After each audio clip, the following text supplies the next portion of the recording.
participantes, simpatizantes, integrantes de la mesa del presidio, licenciada María Dolores Sánchez Acosta, representante del Comité Mujeres Unidas, maestra Silvia Núñez Esquer, ponente, maestra Francisca Duarte Ahumada, ponente, maestra Alba Pro, moderador. Ciudadanos y ciudadanas que nos acompañan, nos es grato saludar y expresar nuestro agradecimiento por su presencia a esta convocatoria hecha por nuestro Comité Mujeres Unidas Morena, como parte de las actividades agendadas para este 2020. En la conferencia de esta tarde, titulada Análisis sobre la situación del feminicidio en Sonora, expresamos la preocupación del aumento del índice de violencia hacia las mujeres, como también el compromiso de mantenernos informadas acerca de esta situación en el contexto regional que nos corresponde. Citaré palabras de Michelle Bachelet para dar inicio a nuestro trabajo. Hoy estamos aquí para hablar de la manifestación más extrema de la violencia de género, también llamados feminicidios. Estamos aquí para discutir del asesinato de mujeres por el simple hecho de ser mujeres. Debemos recordar que hoy, en el siglo XXI, todavía hay una necesidad urgente de consolidar la igualdad entre hombres y mujeres, la igualdad de vivir sin violencia ni discriminación. Los asesinatos de mujeres por razón de género serán en todas las regiones, en todos los países y en todas las culturas. Es asunto de derechos humanos universales y de la innata dignidad humana que nos concierne a todos y todas. Nos afecta a todos y todas y requiere un esfuerzo concertado y urgente. Gracias. Pasaremos el micrófono a nuestra compañera de comité.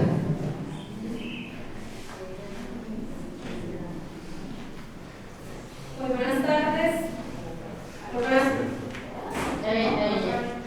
Muy buenas tardes, compañeros, compañeras y compañeros.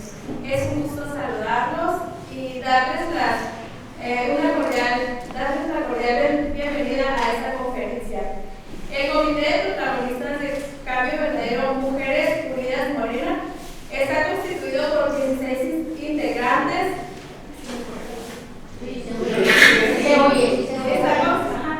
Y fue creado para impulsar la agenda de género de Morena Hermosillo y Morena Sonora. Esta es nuestra primera actividad de 2020 y espero que sea la primera de muchas más acciones que realicemos en este comité. A continuación, damos el uso de la voz a nuestra compañera, a la doctora Álvaro Strong, que será la moderadora de este. Gracias. Voy a comentar brevemente la mecánica que vamos a seguir. Tenemos dos ponentes. En primer lugar va a participar la maestra Francisca Duarte Ahumada, 30 minutos. Posteriormente va a participar la maestra Silvia Núñez Esquer, por unos 20 minutos más o menos. Consecuentemente tendremos una ronda de preguntas, de intervenciones. Para eso repartirán unas tarjetas para que lleven sus preguntas o sus comentarios en otra media hora más o menos, ¿no? Con esa tarde. Les solicitamos por favor apagar sus celulares y vamos a continuar dando la palabra en primer lugar a la maestra Francisca Duarte Ahumada.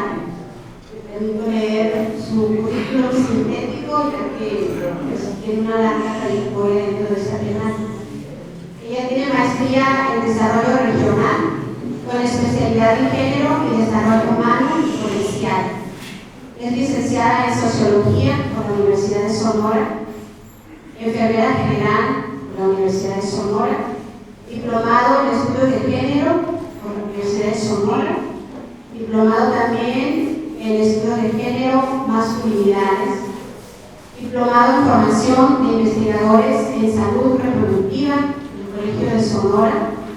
Es coordinadora del Seminario de Derechos Humanos de las Víctimas en el Sistema Penal Acusatorio del Centro de Derechos Humanos de las Mujeres de Chihuahua. Ella es autora, organizadora, ha sido organizadora de ponencias, de conferencias, de foros, de cursos y talleres con temáticas como inteligencia emocional, valores, feminicidio, así como feminismo, derechos y liderazgo de las mujeres. Sintéticamente, sabemos que ella tiene una larga trayectoria, por lo menos 30 años más, 40 años. Entonces, nos complace tenerla esta tarde y posteriormente vamos a presentar a la empresa Silvia Núñez.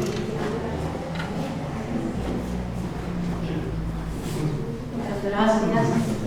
Agradezco la invitación por mi compañera Alma Limón para estar aquí con ustedes y compartir algunas de las preocupaciones que las feministas y el feminismo hemos venido expresando a lo largo de más de 40 años, por lo menos, que es mi participación como activista dentro del movimiento de mujeres, y que más o menos inicia en 1976 aquí en Sonora y posteriormente en la Ciudad de México.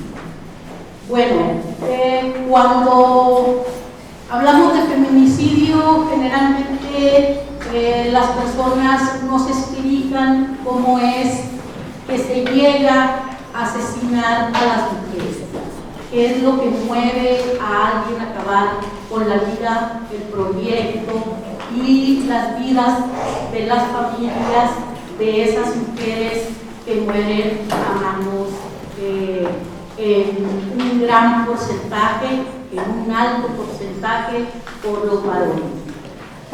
El problema del feminicidio nos ha rebasado y a veces les digo que no nos lo explicamos, y creo que es necesario que vayamos y busquemos el origen de la opresión y de la discriminación de las mujeres para poder entender cómo es que hemos llegado al estado actual de cosas, ¿sí? En que el año pasado murieron más de 110 mujeres en 2019 y bueno, hemos iniciado el año de manera también muy mal y de manera terrible para las mujeres del Estados Unidos y de todo el país.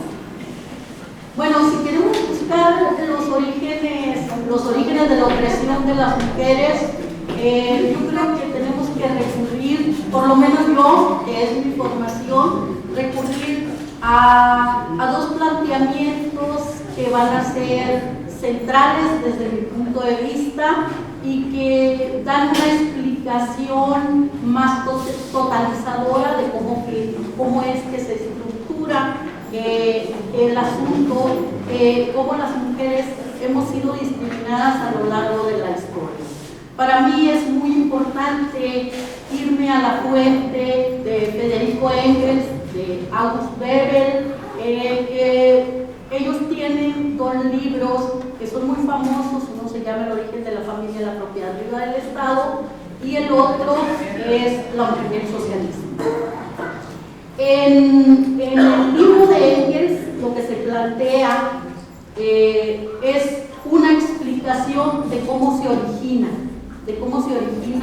esta opresión de las mujeres. Engels nos dice que la primera gran división sexual del trabajo es el que se da entre las mujeres y los varones. En un tiempo en que subsiste una comunidad primitiva donde las mujeres tienen una posición muy importante dentro de esa formación social. Las mujeres en esa comunidad primitiva, tal como lo narra Engels, tienen esta posición porque son ellas las que finalmente tienen la seguridad de que los hijos que ellas engendran para estos estudios.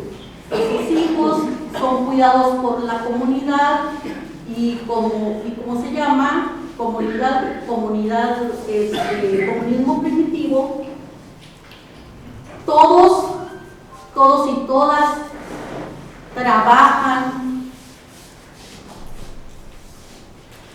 No existe una división clara en los trabajos que hombres y mujeres realizan en esa comunidad primitiva.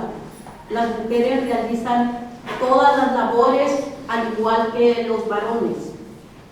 Y entonces, Engels habla de un derecho matrilineal, ¿sí? Y que eso, la capacidad que tienen las mujeres de producir, de reproducir la vida, les otorga a ellas una situación muy importante dentro de esa sociedad. Con la diversificación de las diversas actividades que se dan en esa comunidad, ¿sí? La aparición de la agricultura, vamos a ver que la aparición de la agricultura permite, no es tan mecánico, pero permite que haya un excedente de la producción, y entonces eso es lo que él llama propiedad privada. Esa propiedad privada se apropian unos cuantos de esa propiedad privada, y esos apropiadores necesitan asegurar que los hijos que esas mujeres tienen poder heredarles esos recursos. Entonces lo que Engels nos dice allí es que las mujeres pierden, que es la primera gran derrota de las mujeres, el perder esa posición tan importante, y entonces los derechos ahora se van a transferir por línea patrilineal, ¿sí? Y es aquí donde podemos hurgar un poco para encontrar los orígenes del patriarcado que ahorita lo voy a platicar. La otra gran propuesta que a mí me parece central es la de Weber, que él nos dice que la primera forma de explotación existente, incluso antes de la esclavitud, es la que se da de los hombres hacia las mujeres. Entonces, esto va a ser una propuesta que se elabora y que aún y con todas las críticas que se le hacen a la propuesta de Engels, a la propuesta teórica de Engels y Weber también, primero porque dicen que es un libro ingenuo, que es muy mecánico y que finalmente no termina de aclarar muchas situaciones, cómo es que los hombres se apropian de ese excedente, parece que no queda claro. Entonces hay muchas críticas a estos libros, pero yo pienso que es muy importante como una primera explicación. Incluso hoy muchas teóricas feministas y muchos teóricos reconocen la validez de esta primera explicación sobre la opresión de las mujeres. Bueno, también ahí podemos, les decía, hurgar cómo aparece el patriarcado. El patriarcado es es un sistema de dominación. Es un sistema de dominación que es anterior al capitalismo. Hay una confusión allí que muchas personas relacionan relaciona el capitalismo con patriarcado, pero el patriarcado aparece antes de que aparezca el capitalismo como tal. El patriarcado atraviesa todas las esferas de la vida social, de la vida económica, de la vida cultural de una sociedad. Pero el patriarcado tiene múltiples dimensiones también, ¿sí? Y las dimensiones están dadas a partir de una serie de componentes, ya de un brinco, si ustedes se fijan, ya estoy como en un paso en que el patriarcado se ha ido como decantando, digamos, y bueno, estas múltiples dimensiones abarcan tanto el trabajo remunerado como el no remunerado, la dimensión del Estado, del espacio público, donde están los partidos políticos, sindicatos, medios de comunicación, etc.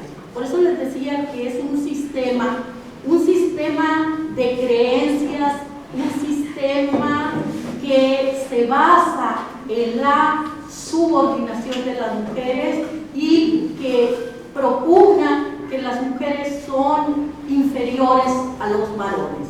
Y esto empapa tanto las formas de relaciones, la forma en que los ciudadanos y ciudadanas tenemos con el Estado, la forma en que nos relacionamos con los varones, y va a ser uno de los sistemas y de las estructuras de dominación que permanecen hasta la actualidad. Bueno, les decía que el patriarcado se ha nutrido y ha estado presente a lo largo de la historia, y muchos hombres teóricos, literatos, filósofos van a aportar a ese aparato simbólico y a ese aparato de dominación en el que se sustenta el patriarcado.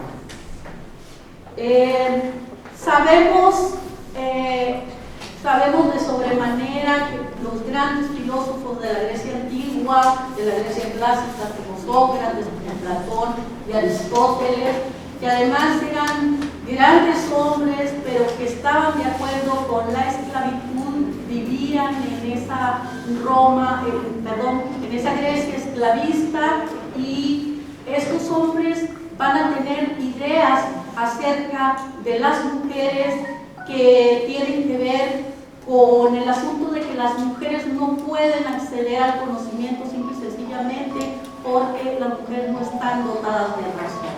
Las mujeres están más cercanas a la naturaleza que a la razón, y esto va a avanzar históricamente, ¿sí? Hasta colarse en todas las grandes civilizaciones, que empieza con este sustento teórico, entre comillas, ¿sí? Que van a aportar todos estos hombres de ciencia. ¿Y por qué digo hombres? Pues porque las mujeres no entramos ahí, simple y sencillamente. Las mujeres no teníamos si éramos seres naturales y no teníamos la capacidad de raciocinio, se nos negaba la inteligencia, entonces evidentemente quienes escribían y quienes hacían estas elaboraciones eran los varones.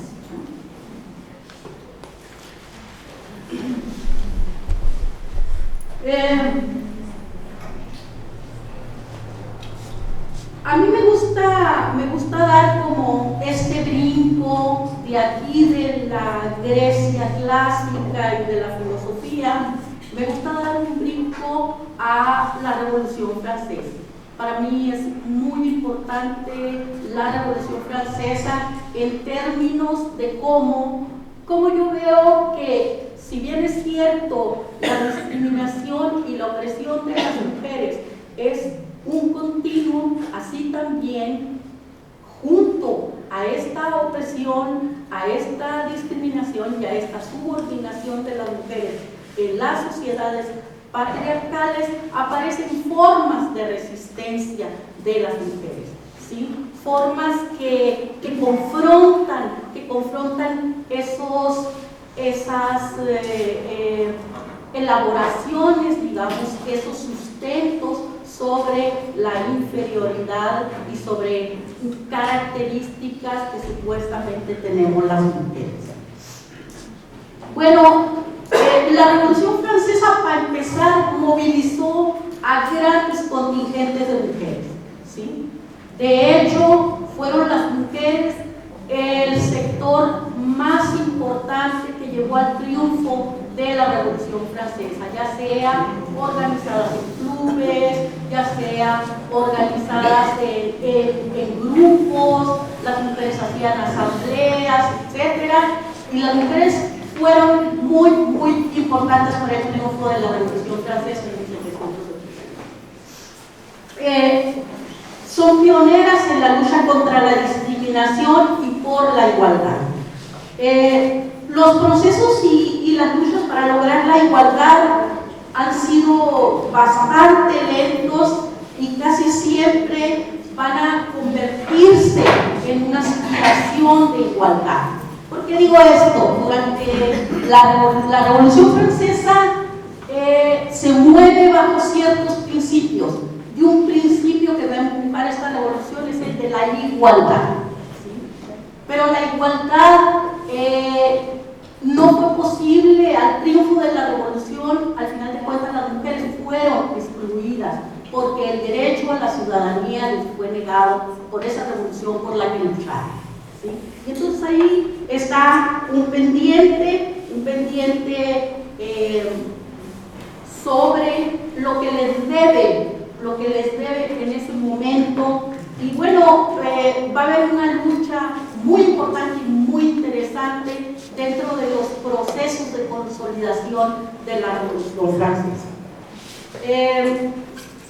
Es necesario entender este referente de la lucha de las mujeres en Europa, porque va a tener un impacto muy, muy importante, sobre todo en nuestro país, ¿sí? Va a motivar y va a ser referente para muchos de los independentistas y de los revolucionarios en nuestro país.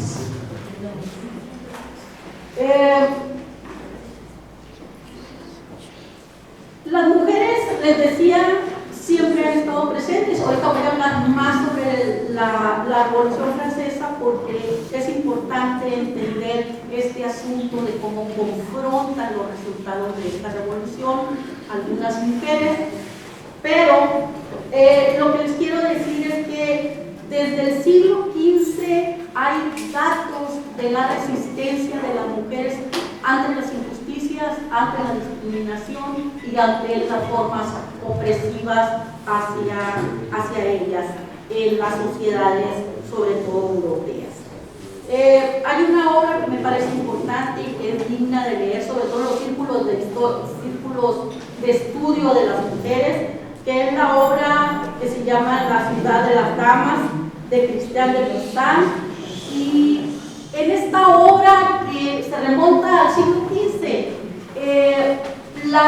lo que plantea Christiane de Pizan es, ella no se queja, sino critica las opiniones que los varones tienen, que todos los varones tienen sobre las mujeres. Y son opiniones negativas, y son opiniones que las ven diferentes, y son opiniones que las ven como no iguales. Y bueno, durante el siglo XV al XVIII más o menos se sostuvo como un elemento nodal el asunto de la naturalidad, esto que les decía al principio, de que las mujeres somos vistas como más cercanas a la naturaleza que a la razón, a la inteligencia, que van a ser centrales sobre todo en la época de la ilustración, para ser tenidos en cuenta por esos procesos. Si las mujeres no tenemos, no somos capaces o no tenemos la capacidad de la razón, casi somos menos que seres humanos, ¿sí? Somos como vistos como esos animalitos que somos presas de nuestras pasiones, de nuestras emociones, de nuestra debilidad, ¿no? Esto lo pongo entre comillas, no es que yo lo crea, lo pongo entre comillas. Bueno, durante toda la evolución de la humanidad se les decía que se ha tratado de silenciar el ejercicio intelectual de las mujeres. Y bueno, volviendo a la Revolución Francesa, ¿por qué es tan importante? Porque la Revolución Francesa es un referente para las democracias modernas, ¿sí? Para todas las democracias modernas. Porque fue la primera revolución que tiene un contrato social del cual recogía el pensamiento más importante de la Europa de esos tiempos. Y bueno, les decía que la Revolución Francesa les quedó a deber a las mujeres. Un producto de esa revolución es los derechos del ciudadano, déjenme leérselo, la Declaración de los Derechos del Hombre y el Ciudadano. Así se llamó este producto, digamos, de ese proceso revolucionario, así como la Constitución basada en la igualdad, la fraternidad, etcétera, que tanto criticó. Esta mujer va a ser muy importante. Esta mujer va a ser muy importante junto con otra que vamos a ver adelantito, que se llama Olympe de Gouges. No sé si se pronuncia así, no sé francés, pero es una mujer muy importante, porque uno de los aportes de esta mujer que confronta a los revolucionarios es a partir de promulgar los derechos de la mujer y los ciudadanos y las ciudadanas, ¿sí? En contraposición a este otro, en donde hay un universalismo masculino en el que supuestamente estamos las mujeres incluidas, pero no estamos incluidas. ¿Sí? Entonces, el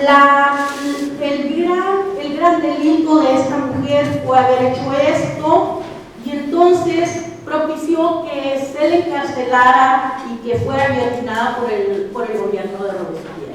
Es uno de los crímenes más tremendos de una revolucionaria que hizo propuestas que confrontó la desigualdad en esos momentos, y lo que le queda de ver la revolución de las mujeres es el derecho a la ciudadanía.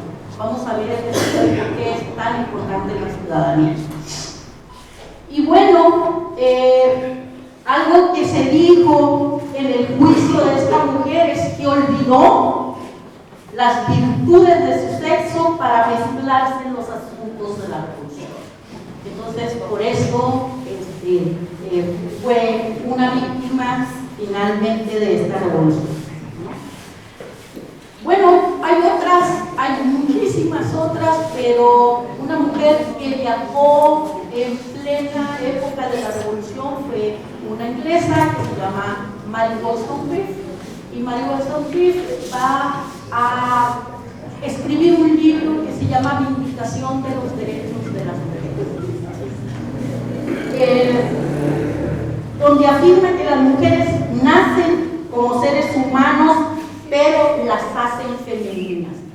Esto viene a colación, y lo escribí porque después en los 50 hay un libro muy importante que se llama El Segundo Sexo, donde Simone de Beauvoir propone que no nacemos mujeres, sino que nos hacemos mujeres.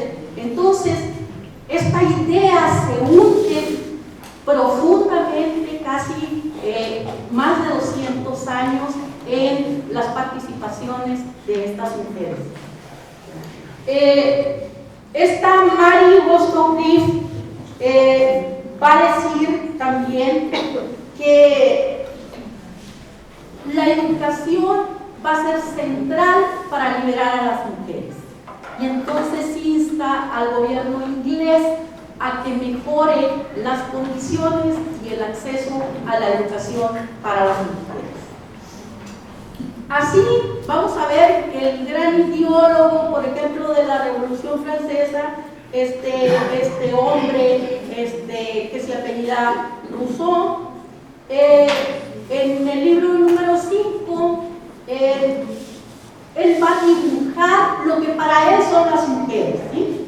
Y va a decir que la mujer está hecha para someterse a los hombres.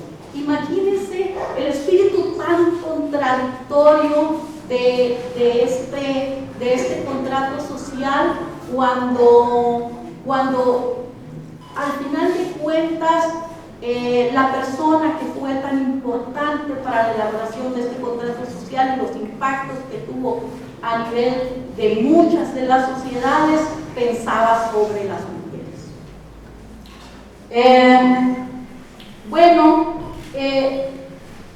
Ahora les quiero hablar un poco de que esta discriminación de las mujeres no solamente ha sido de palabra, ¿sí?, sino ha conllevado el castigo físico, ha conllevado una serie de medidas que implicaron el sufrir en el cuerpo de las mujeres todo lo que el patriarcado piensa al respecto de nosotras, y bueno, y que ejemplifican de alguna manera el grado de las desigualdades y la discriminación.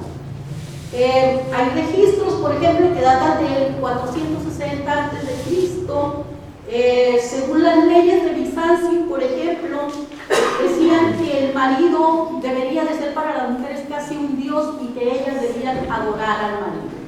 Y que además su situación dentro del matrimonio no les daba ningún tipo de privilegios. Ellas no podían obtener ningún tipo de privilegios porque eran tan insignificantes, ¿sí?, que no tenían derecho a acceder a nada. Por ejemplo, en India hay testimonios antiguos, ¿sí?, que si una mujer enviudaba, era quemada viva junto con el cadáver del marido, por ejemplo. Esta ceremonia se llamaba sati y era un acto que estaba incluido dentro del contrato matrimonial. ¿Sí? Las mujeres, por ejemplo, infecundas también en la India eran repudiadas, ¿sí?, y eran expulsadas a veces por el marido a vivir una vida de indigencia, de miseria y demás. En Irán y en Etiopía, por ejemplo, el nacimiento de una mujer es una deshonra, y en las antiguas sociedades esclavistas la posición de superioridad de los varones va a dar el derecho incluso a tomar la vida de las mujeres, ¿sí? Por ejemplo, en la Grecia, cuando una pareja era acusada de cometer un delito, a la única a la que se le imponía la pena era la mujer. Y bueno, Roma es así como el modelo, digamos, el modelo que va a nutrir a esta forma patriarcal de opresión, que es la del pater familia. Este pater familia tenía la autoridad y dominio sobre todas las personas con quienes convivía y sobre las mujeres principalmente. Las mujeres eran consideradas inferiores y por tal punto podían ser vendidas, intercambiadas, asesinadas, si el hombre deseaba eso. Y bueno, ni qué decir de las sociedades musulmanas, ¿no?, donde la discriminación es aberrante y donde las mujeres a partir del casamiento adquieren la condición de propiedad privada del marido.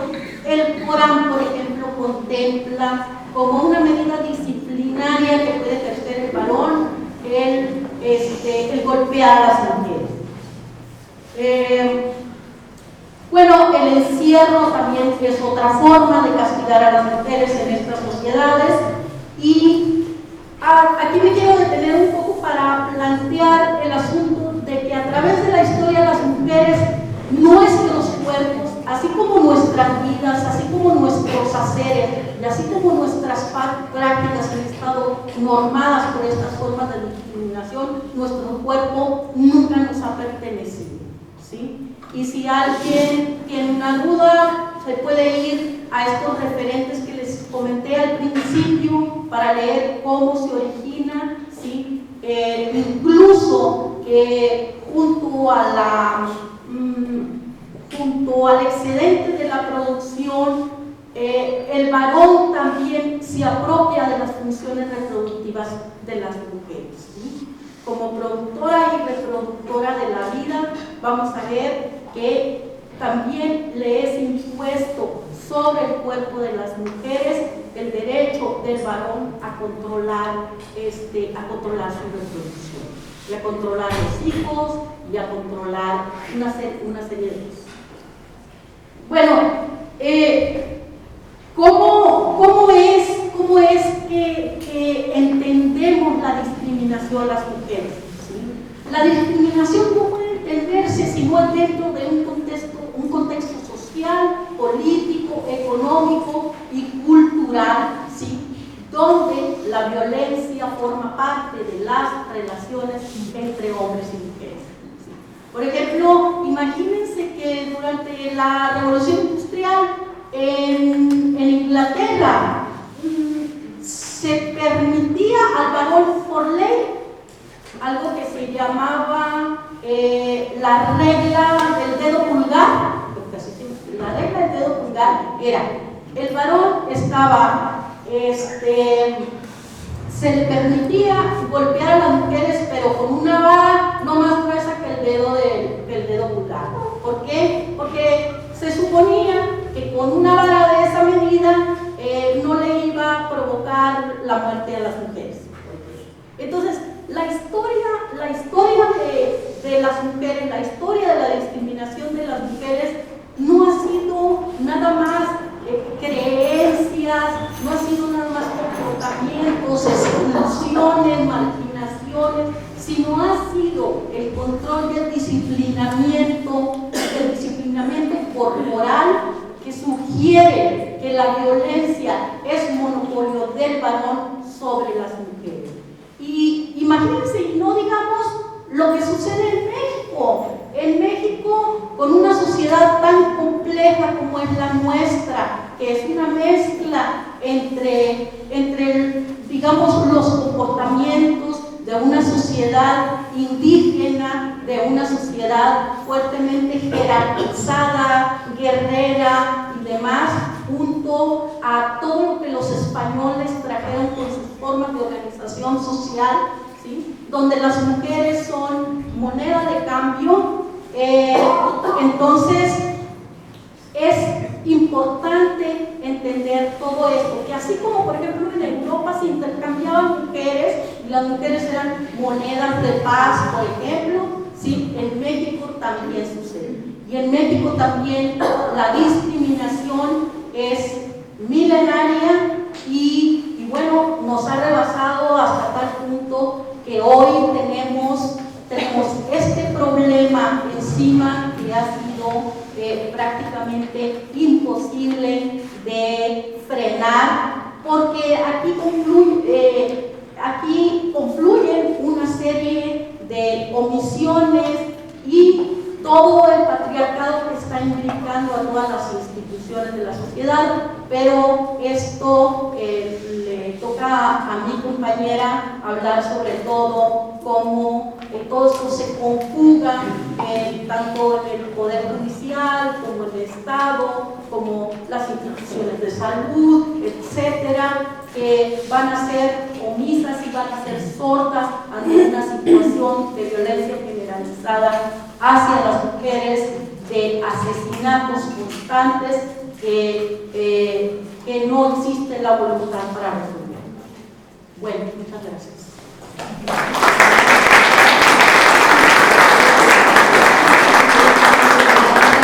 Ha hecho una brillante exposición y recorrido desde la época primitiva, ¿no?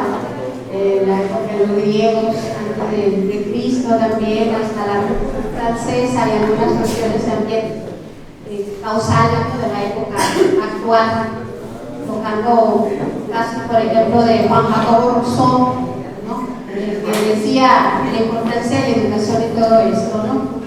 Decía Rousseau: denme a mí a un niño o a una niña y haré con ellos lo que sea necesario, haré un gran filósofo, haré un arquitecto, haré un médico, pero también yo quiero un delincuente, ¿no?, decía Rousseau.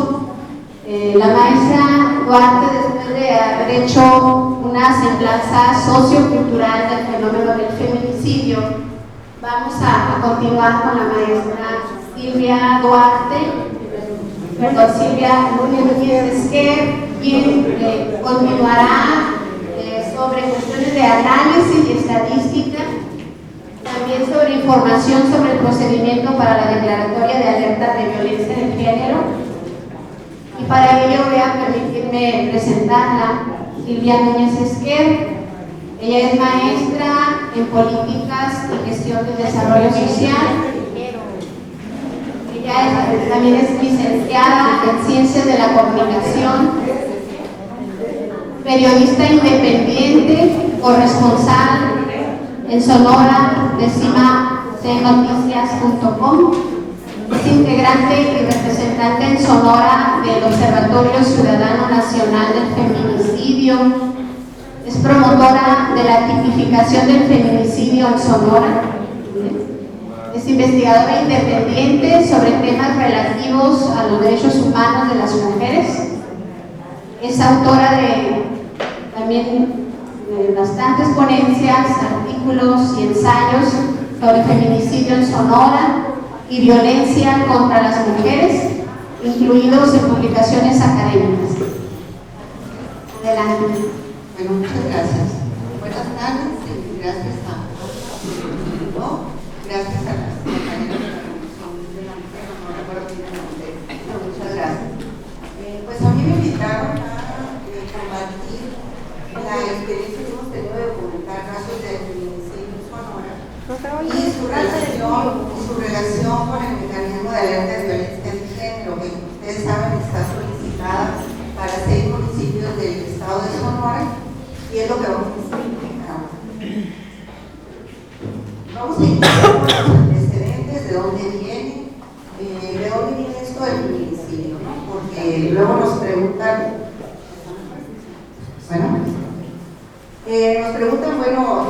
si esto está vigente o de qué se trata, si es nada más un concepto, si es un delito o qué es, ¿no? Entonces, los antecedentes inmediatos del delito de feminicidio, que es lo que nosotras documentamos ahora que ya está tipificado, es lo que contiene la Ley General de Acceso de la Mujer Libre de Violencia, que es vigente desde 2007 en México y 2008 en el estado de Sonora. Esta es la primera introducción en donde en alguna ley de nuestro país se reconoce que hay una violencia contra las mujeres que le causa la muerte y que es exclusivamente por razones de género. Es decir, por el hecho de ser mujeres puede atentar contra esta construcción social que nos comentaba ya la maestra Duarte sobre qué es ser mujer, ¿no? Entonces, en el artículo 21 se introduce lo que es la violencia feminicida, porque la Ley General de Acceso de las Mujeres de Violencia, que ahora un senador quiere cambiar el nombre, por cierto, por primera vez hace una definición de los tipos y las modalidades de violencia contra las mujeres. Entonces, la violencia feminicida la define de esta manera, en donde obviamente pues habla de que es la violación más grave de derechos humanos de las mujeres que causa la muerte, y algo muy importante que se introduce es que se reconoce que puede haber la connivencia del Estado. ¿Por qué? Por acción u omisión. Entonces, para tenerlo en cuenta, ¿no? Otro antecedente es cuando ya está la concepción de la violencia feminicida, de la modalidad de violencia feminicida en la ley, pero no ha aterrizado en acción concreta que pueda ser sancionable. Entonces, si no está en el Código Penal, como ustedes bien saben, no se puede sancionar. En el caso de un delito tan grave como este feminicidio. Entonces, en 2013, que se impulsó desde lo nacional la tipificación del feminicidio, es decir, la introducción de un delito autónomo que no fuera el homicidio agravado por, sino que fuera específicamente el asesinato de las mujeres por razones de género, fue en 2013 y quedó, como lo pueden ver aquí, en nuestro código, el 263, bis 1, y se define si comete el delito de feminicidio que prive de la vida de una mujer por razones de género. Y se considera que existen razones de género cuando ocurre alguno de los siguientes supuestos. Aquí es muy importante leer bien lo que describe el delito, porque luego también hay abogados de repente que refutan públicamente este delito penal cuando ni siquiera lo conocen bien, ¿no? Y nos damos cuenta cuando lo describen porque no lo definen bien, ¿no? Entonces, cuando una descripción de un delito dice cuando ocurra alguno, quiere decir que nada más uno de ellos, o puede haber varios, generalmente en el feminicidio se presentan varios, a veces hasta todos, ¿no? Quiero comentarles que no en todos los estados está descrito igual, no está homologado el delito del feminicidio en México. Hay una tipificación en el Código Penal Federal que es la recomendación, es un buen tipo penal. Sin embargo, el de Sonora es mejor todavía lo supera, ¿no? Porque tiene más razones de género que no están en el del Código Penal Federal. Otro antecedente que hay que decir es que México ha sido objeto de recomendaciones recurrentes de los organismos internacionales en las sentencias, que no son pocas, que tienen que ver con delitos de género. Nada más pongo el ejemplo de la CEDAW, que es la Convención contra todas las formas de discriminación contra la mujer, y que es como, pues hay quienes dicen que es como la Biblia, ¿no? de la violencia contra las mujeres, porque marca todos los tipos de violencias, siempre está pendiente de lo que los estados están haciendo o dejando de hacer, y lo cual permite que haya un contexto de permisividad para que siga agravándose la violencia contra las mujeres y el feminicidio. En este caso, es la última recomendación, es una partecilla, o sea, es un extracto de la última recomendación, que es como de 50 páginas, que hizo el comité de expertas de la CEDAW después de lo que se llama el examen periódico universal, que se hace cada 2 años, ¿no? En este caso es en materia de discriminación, y como bien se imaginarán, la violencia contra las mujeres es una de las formas de discriminación contra ellas, porque no permite el avance, porque no permite la igualdad, porque la mantiene transferible. Entonces, fíjense cómo recurrentemente la CEDAW dice, le recuerda, le reitera, en este caso lo de la armonización legislativa se lo ha estado recordando y recordando, aunque creemos que no es el peor de los problemas en México, ¿no? El peor de los problemas es la impunidad, es la falta de investigación y es la falta de voluntad política para prevenir los feminicidios. Sin embargo, ese es el tenor, siempre le recuerda, hay que prevenir las muertes de las mujeres, las desapariciones, se está agravando, al comité le preocupa que se agrava la situación de las mujeres, y de todas formas recomienda que tipifique el feminicidio en todos los códigos penales y de preferencia que esté homologado. Ese es un resumen nada más, pero les recomiendo que lo busquen. Está en línea, la recomendación está en español, porque primero está en inglés, pero ahorita ya está la traducción. Y les recomiendo porque es muy interesante revisar y sobre todo el seguimiento de las recomendaciones internacionales a las cuales estamos obligados a seguir en el Estado mexicano, y pues nos están cumpliendo, ¿no? Como verán, en este último párrafo se habla de la alerta de violencia de género, que es una de las preocupaciones también de la CEDAW, que se tiene de adorno la herramienta, sin embargo no se aplica como debería de ser, no opera como debería de ser, y nuevamente se utiliza como una forma más disimular por los estados de la República. Como antecedente también, pues les puedo comentar, antes de hablar ya propiamente de feminicidio en Sonora, que una de las virtudes de esta ley general de acceso a las mujeres a una vida libre de violencia, que un senador le quiere cambiar el nombre, son los mecanismos de protección que ofrece que no existían anteriormente. O sea, había cosas parecidas en los códigos, en el penal, en el código civil, en algunas normativas, ¿no? Sin embargo, tal como esto que se va específicamente a prevenir la muerte de las mujeres y sus hijas e hijos, no existía. Y cuáles son estos mecanismos de protección? Pues las órdenes de protección, es un mecanismo que se detona cuando una mujer se siente amenazada, se siente en riesgo, se siente en peligro. Cuando va a la autoridad y dice, necesito que me proteja tal o cual persona que me quiere hacer esto o lo otro. No es necesario que denuncie la mujer, pero sucedió que durante muchos años no se quisieron aplicar las órdenes de protección. Hasta hace muy poco se están liberando órdenes de protección porque les daba flojera que fuera un mecanismo de tan corta duración y sin que hubiera todo un expediente que la avalara esa orden de protección, ¿no? Entonces, esto se creó para proteger a las mujeres, es individual, la orden de protección es personal, es cuando una mujer se siente amenazada. Otra interpretación que se le da a la orden de protección es que es exclusivamente para violencia intrafamiliar, y no es verdad. Si bien es cierto que la orden de protección ya se manejaba en 1999 cuando ya se promulgó la ley de violencia intrafamiliar en el estado de Sonora, pero no significa que sea excluyente. Entonces, al contrario, en esta ley abarca todas las formas y los tipos de violencia. Entonces, eso significaría que si una mujer se siente amenazada en la calle o por un vecino o que la está efectivamente acosando en el diario, ella debería poder solicitar una orden de protección. Sin embargo, hoy no se la permite porque se hace una interpretación que es para violencia intrafamiliar para la pareja o esposo. Ese es uno de los mecanismos de protección que inició la ley de acceso. Y el otro mecanismo de protección muy importante, porque es para colectivos de mujeres, incluso para las mujeres de todo un territorio, como puede ser un estado, una región, un municipio, es la alerta de violencia de género, ¿no? Que dicho más correctamente es alerta de violencia de género contra las mujeres, ¿saben bien? ¿No? Es el nombre correcto. Entonces, aquí pueden ustedes ver la definición que hace la ley de acceso, porque luego cuando hay que operar ya la alerta de género, entonces hay que irse al reglamento, que es el que dice cómo vamos a hacer las cosas, y que ahorita lo vamos a ver.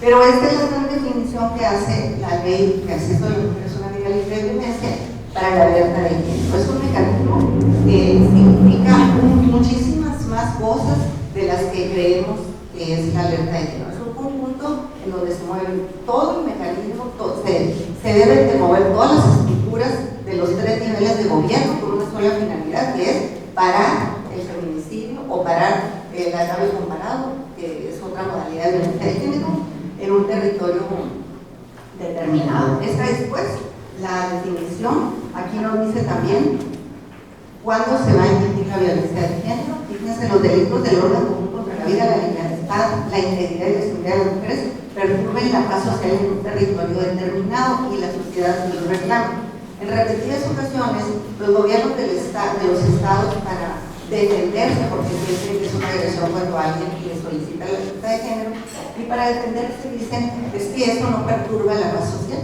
Pero nosotros, pues lo que le respondemos es pregúntenle a los familiares de las víctimas del feminicidio, a ver si no perturba la paz social, ¿no? Y luego ya dice, corresponderá al gobierno federal a través de la Secretaría de Gobernación, que es otra gran pregunta que nos hacen siempre, ¿quién es el que se encarga finalmente de declarar la alerta de género?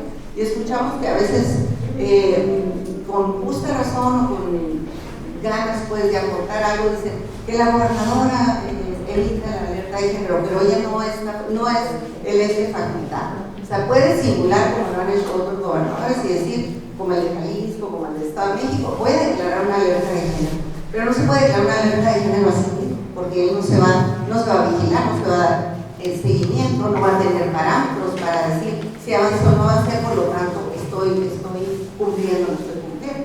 Que a gusto declararte una alerta de género y luego tú mismo,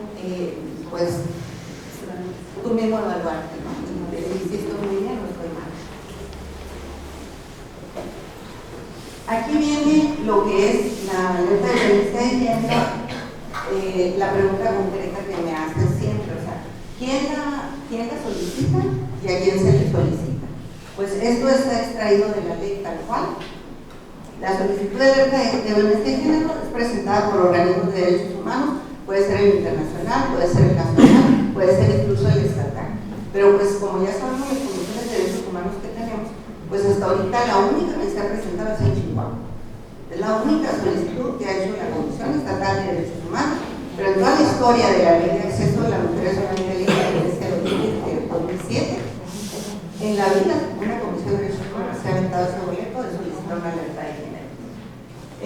Además, pues obviamente las organizaciones de la sociedad civil, pero las que están constituidas, lo cual rompe el espíritu de la ley según sus autoras, que fueron algunas legisladoras de hace más de una década, y que idearon esta ley, la trabajaron, cuyo espíritu era, no importa, o sea, si un grupo de mujeres se siente amenazada, debería poder pedir la libertad de género. Sin embargo, en lo que se discute en las leyes y más, pues quedó así, las organizaciones constituidas. O sea, las que no tenemos organización constituida, no tenemos derecho a pedir una libertad de género. Entonces tenemos que andar a veces buscando una organización constituida de otro estado, de otra ciudad, hacen el paro y piden la libertad de género, ¿no? Aunque nosotros le damos seguimiento. Aquí hay unos términos, esa es otra pregunta recurrente que nos hacen. Dicen, o sea, ¿cuánto tiempo?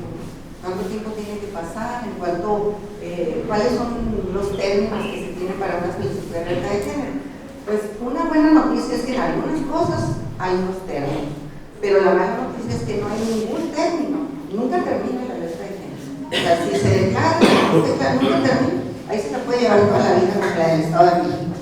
O también, como en el estado de Sonora, como en otros estados en donde también se ha simulado con recomendaciones y que los gobiernos de los estados ponen a todo el sistema estatal de prevención, atención, sanción y erradicación de la violencia contra las mujeres, que está constituido por las secretarías que tienen que ver con la violencia contra las mujeres, y los ponen como protecciones, aunque no tengan nada que ver con prevenir la violencia contra las mujeres o el feminicidio, pues los tienen trabajando y están informes y palomita.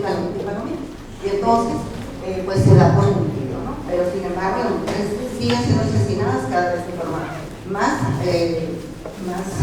cuantitativa y cualitativamente más grave, en forma más grave, más impactante inclusive, ¿no? Aquí vemos algunos términos, como pueden ver, por ejemplo, una vez que se admite la solicitud, por escrito y que llegas a las mujeres en la Secretaría Técnica de todo el grupo de trabajo que se va a constituir más adelante, se habla de 5 días hábiles, ¿no? Pero esos 5 días hábiles se pueden convertir, como vamos a ver ahorita en el caso de Sonora, sin término. Luego, este otro, es nada más un ejemplo para ver que sí hay términos en la ley, ¿no? Pero parecería que no los hay, porque en México todo es una sugerencia de la ley, ¿no? Como dice alguien. Para la realización de estudio y análisis, el grupo de trabajo pues, tendrá 30 días naturales para reunirse después de haber hecho una investigación, que ahorita vamos a ver de qué se trata, y para entregar sus conclusiones. Por ejemplo, en Sonora se solicitó la segunda alerta de género, que es para los 6 municipios, el 26 de junio, y es hora en que no se da ni la primera conclusión. Entonces, pero es en la ley. Bueno, así es el reglamento. Otros términos importantes son que se debe de publicar el famoso primer reporte o informe con esas conclusiones de lo que se encontró con este grupo de trabajo, que se compone de, no lo dije, pero se compone de representantes de las comisiones de derechos humanos, del Instituto Nacional de las Mujeres, de la propia CONAVIM, que es la Comisión Nacional para Prevenir y Erradicar la Violencia contra las Mujeres, y por 4 personas de la academia, 2 nacionales, se dice, pero más bien que son fuera del Estado, y 2 del Estado donde se está solicitando la libertad de género. Todo este grupo, en teoría, pues debe de investigar. Hay términos, pero términos pues que nada más están en la ley, ¿no? Porque no se cumplen. Por eso habla de plazo no mayor de 5 días, 30 días hábiles y demás. Bueno, todos esos términos ya pasaron y no se ha declarado ni nada de la ley. Aquí está otro, en donde hacemos una Secretaría de Gobernación por su plan, porque la Secretaría de Gobernación es la que va a demandar todo esto, a través de CONAVIM, a través del Instituto Nacional de las Mujeres y a través de sus representantes del grupo de trabajo. Y es el que va a tener la interacción con la representación del gobierno del Estado, que en este caso es directamente el titular, en este caso la gobernadora, ¿no? Entonces, fíjense cómo sí hay términos, sí hay mecanismos, sí hay una forma en cómo hay que ir siguiendo el mecanismo de la libertad de género, cómo se opera, pues, está en el reglamento de la ley. Sin embargo, pues no se lleva a cabalidad, incluso con el nuevo gobierno federal, en el cual pues, nosotros tenemos grandes esperanzas de que todo se hiciera de forma más expedita, pero es cuando se ha tardado mucho más, ¿no? La Comisión Nacional de la CONAVIM notificará el dictamen al grupo de trabajo que refiere el párrafo anterior. Bueno, eso está hablando del dictamen que no se ha hecho, en 6 meses no se ha hecho. Esta es la situación que tenemos a partir de aquí. Vamos a hablar de la situación de la solicitud de alerta de violencia de género en Sonora que hicimos el 26 de junio de 2019 para 6 municipios.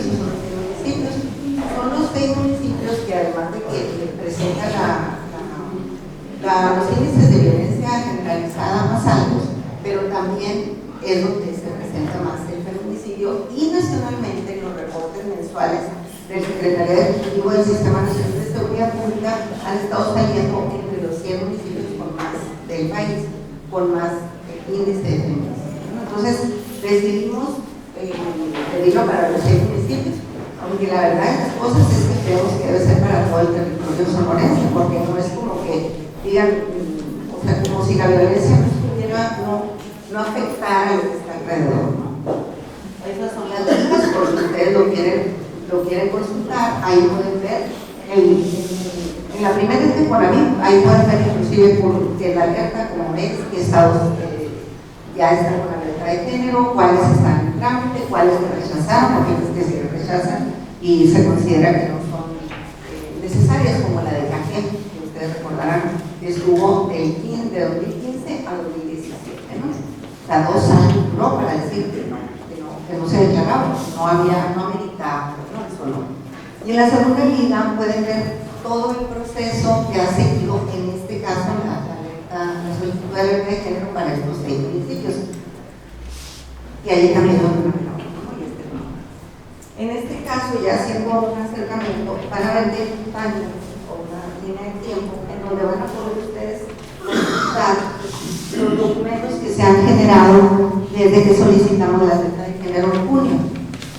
No están todos los que deberían, pero sí están la mayoría, los que la CONAVIM ha tenido que estén.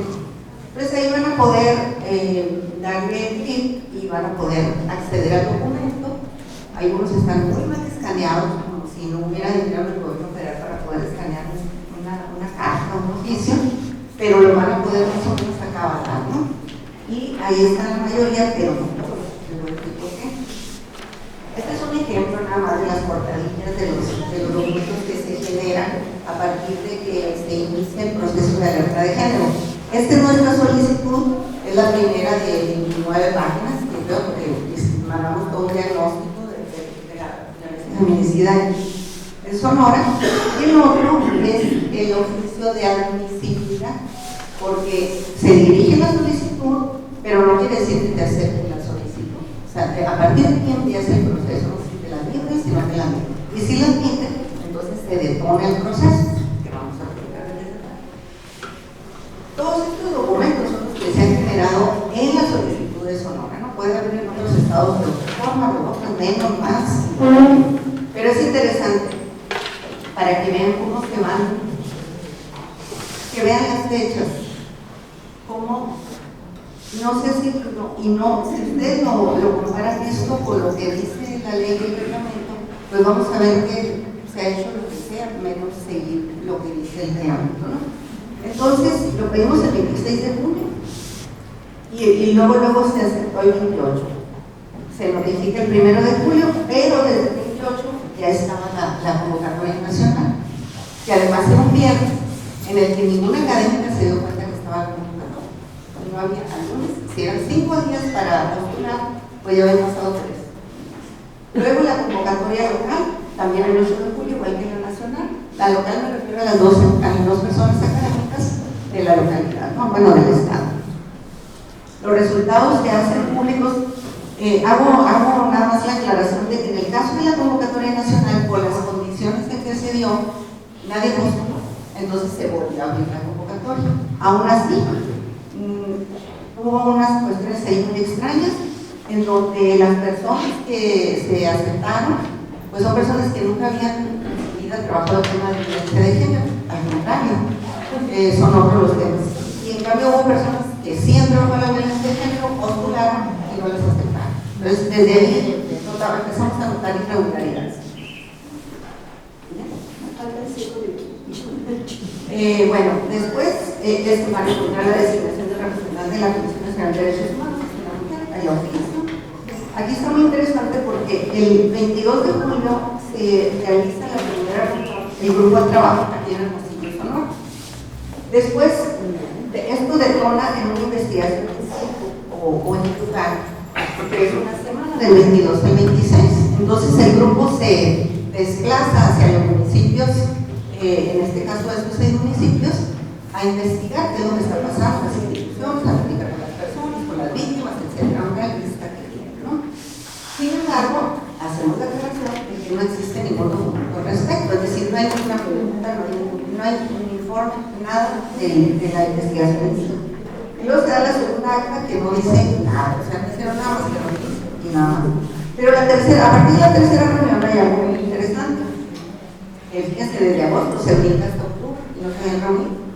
Y en octubre se reúnen, pero hay una de las académicas de la UAM, que se llama Raquel Varela, que es la única especialista en género, la única especialista en violencia contra las mujeres, y ella, por estar es un trabajo voluntario que hacen ¿no? Entonces, ella por ir a un congreso internacional se justifica y dice, les voy a enviar mis comentarios y todos los documentos, pero no voy a poder estar presente.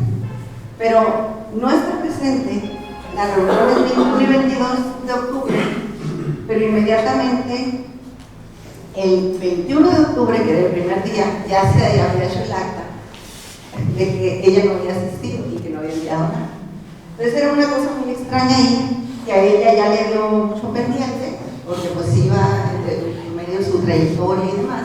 Y entonces lo que hace es, al ver esa acta que ya estaba publicada, sin haberle ni siquiera consultado nada, entonces ella hace una réplica pública al acta de la tercera sesión ordinaria. Y a partir de ahí, pues, hay completo silencio. No se publicó por la UNAVI, a la fecha no está publicada la réplica de ella, en donde ella dice por qué esto y esto y esto y esto. Y finalmente renuncia, porque valora su situación y dice, pues no me puedo arriesgar a que por malos manejos internos de este grupo o de irregularidades internas, pues yo quedé mal, ¿no? Y con mi propia institución. Entonces renuncia, da todas las razones y da todo el contexto que ella encontró en Sonora.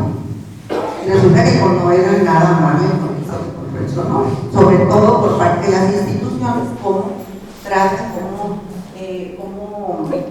abordan la atención y demás de la violencia de género contra las mujeres y particularmente los momentos de riesgo para que puedan haber un feminicidio. Entonces, no era nada agradable para el gobierno del Estado, más un grupo que no tenía el perfil que debería de ser, pues resultó en la renuncia de Raquel, que hace muy poco la subieron, o sea, se encargaron mucho de la réplica, no la han publicado, y finalmente se le da una respuesta a la réplica, sin publicar la réplica. Y este es el último documento que ustedes van a poder ver del 20 de noviembre. Vean las fechas, 26 de junio, 20 de noviembre. Cuando en 30 días hábiles se debe de tener el primer informe o el primer reporte. Entonces está en el aire, lo que les comentaba, está en el aire, no se sabe qué está pasando con ella, no nos responde nada, no hay ningún otro indicio de que algo se esté moviendo. Bueno, esto ya es la parte del diagnóstico. Entonces, bueno, esta es la situación que guarda actualmente la solicitud de alerta de violencia de género para esos 6 municipios en Sonora. Ahora vamos rápidamente, perdón, muy largo. Pongo esto como antecedente bueno, vamos a pasar a lo que es el estado que guarda el municipio hasta 2019.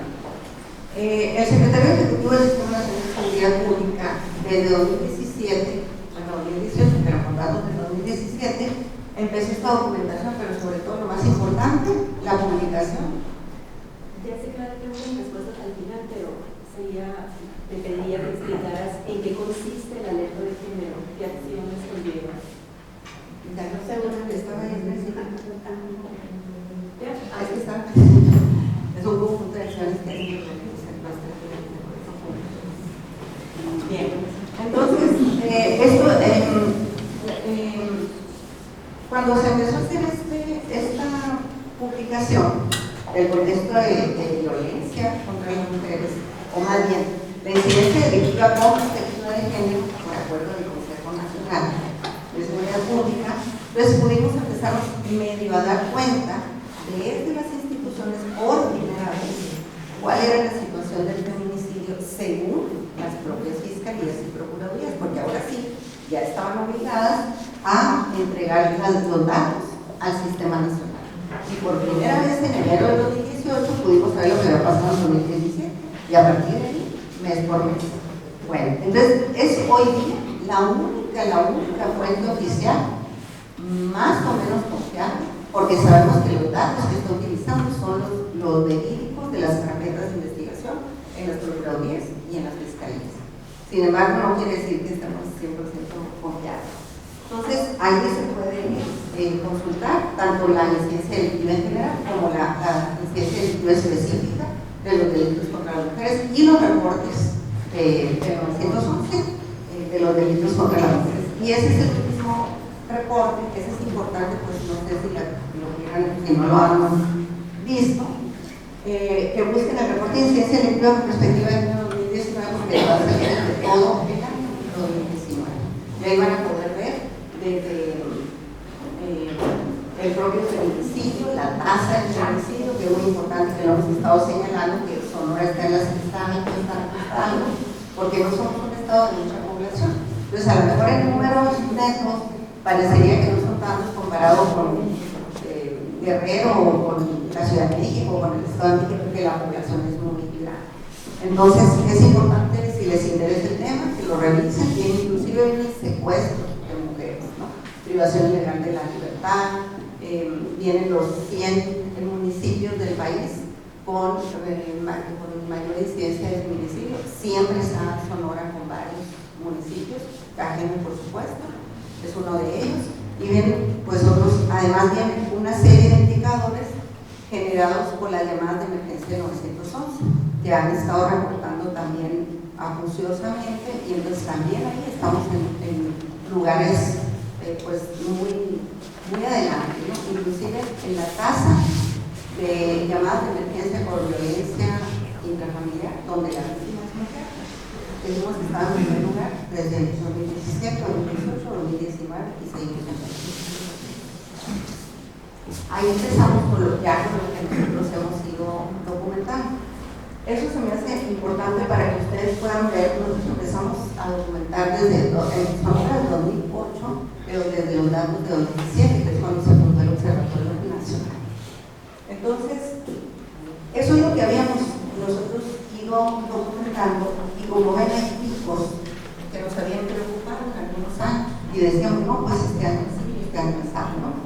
Pero nunca en la vida habíamos documentado más de 100 asesinatos de mujeres. Hay que recordar, aquí son asesinatos de mujeres en general, porque quien clasifica si es feminicidio o es homicidio doloso es la fiscalía. Entonces, como no de todos los asesinatos de mujeres tenemos a la mano las características, salvo los que ya fueron sancionados, entonces mejor le llamamos así asesinatos de mujeres, todos ellos. Aunque más adelante vamos a ver qué dice el secretario ejecutivo del delito del feminicidio. Pero fíjense cómo hay balanzas, y definitivamente, pues, así como todos los delitos, el feminicidio. Estos son los que la Fiscalía clasificó como feminicidio en 2018 31 y en 2019 33, es decir, no hubo así mucha variación. Pero ¿qué tal las mujeres de 2017 a 2019? Pues han sido 600 las que hemos documentado mujeres.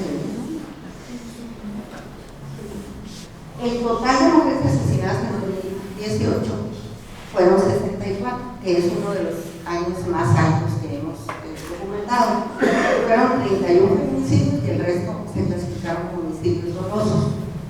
Sin embargo, todos los datos hay que verlos pues con mucho a profundidad, con mucho cuidado, y hay que hacer un segundo trabajo de profundización, escudriñando qué hay detrás de cada delito clasificado, por ejemplo, como homicidio culposo, porque resulta que hay más de 80 mujeres que han sido asesinadas por homicidio culposo, que ha sido clasificado como homicidio culposo. Entonces, bueno, pues ¿cómo las asesinan a esta mujer?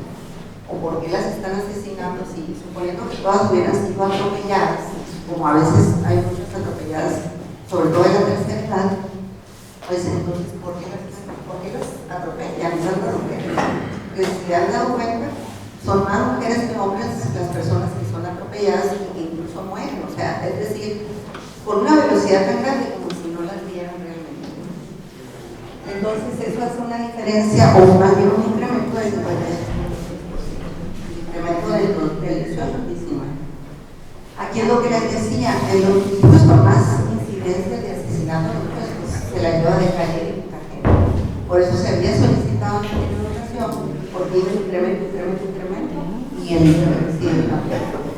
Aquí hay una variedad que hay que tomar en cuenta, que es el descubrimiento, pues, de que también es Sonora de fosas clandestinas, y pues todo este trabajo que tiene esos dispositivos de rastreadoras, ¿no? Tanto las guerreras buscadoras como las madres buscadoras posteriormente.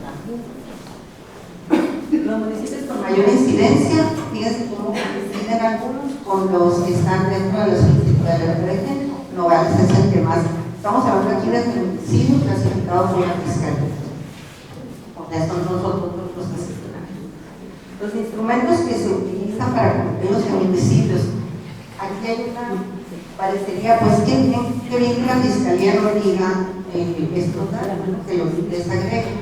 Sin embargo, para nosotros es muy preocupante, por ejemplo, que 20 de los 33, pues no sepamos con qué las asesinan las mujeres, cómo las están asesinando. Dicho ya por la autoridad, ¿no? Porque sí lo podemos ir reconstruyendo de las notas periodísticas, de los propios boletines oficiales, a veces se nos cuela un par de policíacos y podemos ir acabando eso. Sin embargo, estos son nada más los feminicidios, o sea, faltan todos los otros. Aquí son nada más los feminicidios. Entonces, ¿qué es ese otro elemento? Nos preguntamos nosotros, ¿no? O sea, ¿qué es ese otro elemento que no puede ser identificado de inmediato? La sed de las víctimas sigue siendo ese, decir, el de mayor riesgo.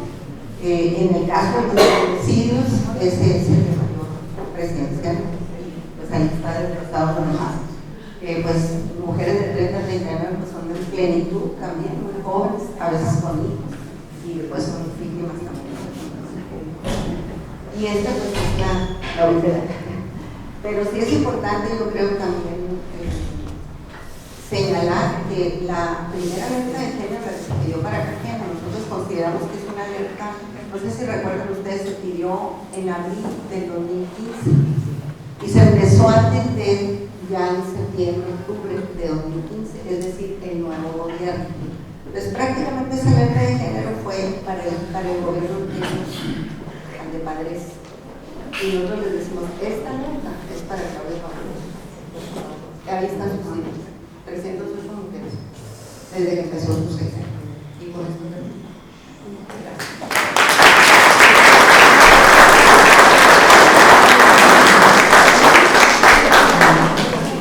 Gracias a Cintia, mientras las tarjetas por ahí. Hemos pasado desde algunas causales, decirlo, desde una mirada histórica, contextual, de lo que es el feminicidio. Y hemos oído a la maestra Silvia con algunas cuestiones de la necesidad, ¿no?, de la género en el estado de Sonora, cifras francamente alarmantes, ¿no?, de esta situación. Yo quisiera hacer una reflexión un poquito sobre las causales que pudieran abordar y a manera de reflexionar un poquito en las causales para ver cómo se pudiera prevenir y atacar de esta manera. Pues se ha comentado mucho que una de las razones del feminicidio son los celos, ¿no?, que alimentan los mismos hombres agresores cuando se les contestan los celos hacia la pareja sentimental Otra de las causas que lleva a un hombre a perpetrar este delito es la decisión de su misma pareja de separarse de él. Cuando decide la mujer poner un alto a una situación que previamente ya hay algunos indicios, ¿no?, de que está sucediendo algo. Y dentro de esta causa pudiéramos decir los desaires, ¿no?, que hace la mujer al hombre. Por supuesto, la situación que estamos viviendo en toda la República, la cuestión de las drogas, ¿verdad?, el alcoholismo, todo esto. No podemos separarnos del problema social, esta cuestión del feminicidio. Y dirán también otros autores de artículos al respecto. Otro motivo puede ser el machismo, que ya la maestra Duarte nos comentó un poco de esto, ¿no? Este machismo que lleva a la discriminación de la mujer y el creer que el hombre es superior a la mujer, ¿no? Esta creencia, ¿no?, que se tiene, que de alguna manera en las familias también se va perpetuando, ¿no?, esta creencia a través de la educación. Por supuesto, también yo creo que está la cuestión del crimen organizado, muy ligado a esta problemática social. Y pues este fenómeno, esta situación social no nos atañe únicamente al mexicano, ¿no? Hay también un mapa internacional en América Latina, América Central. Los índices de feminicidio también son muy alarmantes, ¿no?, sobre todo ligado al narcotráfico, al crimen organizado. No sé si tienen alguna intervención. Yo vi hace rato algunas manos, pero no sé si ya distribuyeron algunas tarjetitas. Tenemos media hora para intercambio de preguntas y respuestas. Una de las preguntas que yo les haría a la compañera es precisamente lo que yo estoy comentando acerca de las causales. Si se pudieran comentar, y por allá tenemos una intervención.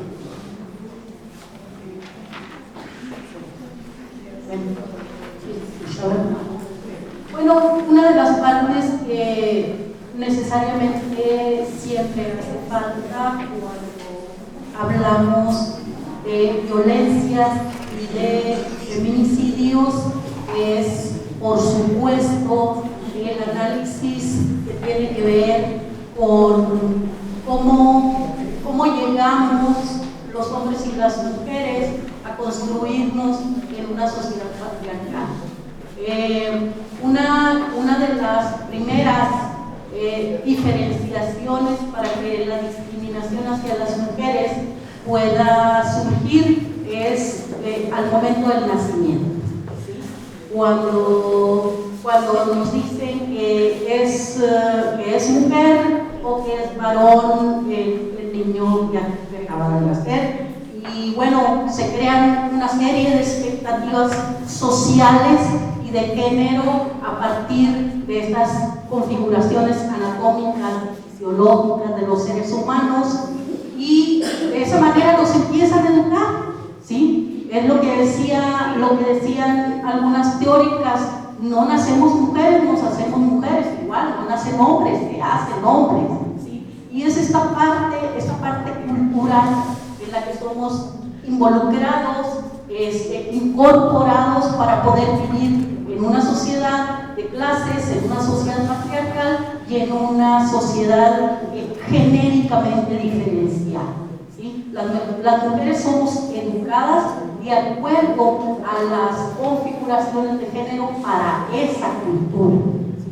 Y entonces nos damos cuenta que los valores que se asignan a las mujeres y los valores que se asignan a los varones son diferentes, ¿sí? Son dicotómicos, así se manejan. Para las mujeres operan una serie de valores que se espera de una mujer: que sea una mujer callada, que sea una mujer prudente, que sea una mujer sumisa, que sea una serie de características. En los hombres se espera que sea un hombre fuerte, activo, agresivo, ¿sí?, hasta violento, ¿sí?